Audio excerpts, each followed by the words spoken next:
এই আইফোনটার লেগে আমি বিয়ে করতে রাজি আছি। আমাকে বিয়ে করতে হবে।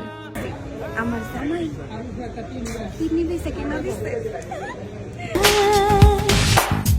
আসসালামু আলাইকুম বন্ধুরা, স্বাগতম জানাই এসএ ড্রামা জোনে। আজকের ভিডিওতে আমরা কথা বলবো বাংলাদেশের বর্তমান সময়ের দুই জনপ্রিয় নাট্য অভিনেত্রী সাদিয়া আইমান এবং কেয়া পায়েলকে নিয়ে।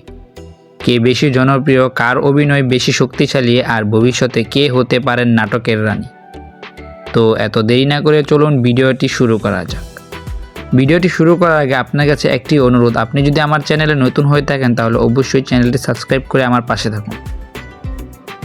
সাদিয়া আইমান খুব অল্প সময়ে নাটক জগতে নিজের জায়গা তৈরি করে নিয়েছেন। তার অভিনয়ে একটা সরলতা আছে যা দর্শকের মন ছুঁয়ে যায়। অন্যদিকে কেয়া পায়েল কিছুটা আগে থেকেই কাজ করছেন এবং ভিন্ন ধরনের চরিত্রে নিজেকে প্রমাণ করেছেন। রোমান্টিক, ইমোশনাল, এমনকি সিরিয়াস চরিত্রেও তাকে দেখা যায়। সাদিয়া আইমানকে বলা হয় বর্তমান জগতের ইয়াং জেনারেশনের ক্রাশ। সাদিয়া আইমানের অভিনয়ের অনেকটাই ন্যাচারাল। তিনি বেশি ইমোশনাল ও সফট চরিত্রে মানিয়ে যান। তার চোখের এক্সপ্রেশন অনেক দর্শকের পছন্দ। কেয়া পায়েলের অভিনয় একটু বেশি কনফিডেন্ট ও পাওয়ারফুল। ডায়লগ ডেলিভারি এবং এক্সপ্রেশন বেশ শক্তিশালী। ক্যামেরার সামনে তার উপস্থিত খুব দৃঢ়। দুজনেরই ইউটিউব নাটকের মিলিয়নের উপর ভিউ রয়েছে।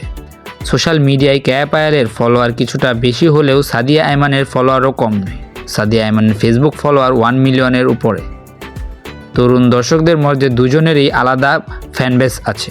সাদিয়া আইমানের লুক বেশ কিউট ও সফট। তার হাসি এবং সরল উপস্থিত অনেকের কাছে আকর্ষণীয়। অন্যদিকে কেয়া পায়েলের লুক কিছুটা গ্ল্যামারাস ও স্টাইলিশ। আধুনিক ফ্যাশনে তাকে বেশি দেখা যায়। বর্তমান সময়ে দুজনেই নিয়মিত কাজ করছেন। যদি ধারাবাহিকভাবে ভালো গল্প ও শক্তিশালী চরিত্র পান তাহলে ভবিষ্যতে দুজনেরই বড় জায়গা যাওয়ার সম্ভাবনা আছে। সব কিছু নির্ভর করে স্ক্রিপ্ট নির্বাচন ও দর্শকের ভালোবাসার উপর। সবশেষে সিদ্ধান্ত আপনার মতে কে এগিয়ে, সাদিয়া আইমান নাকি কেয়া পায়েল? কমেন্টে অবশ্যই আপনার মতামত জানিয়ে যাবেন। ভিডিওটি ভালো লাগলে লাইক ও শেয়ার ও সাবস্ক্রাইব করতে ভুলবেন না। আজকের ভিডিওটি এই পর্যন্তই। পরবর্তী ভিডিওটি কাকে নিয়ে বানালে ভালো হয় আপনারা অবশ্যই কমেন্টে জানিয়ে যাবেন।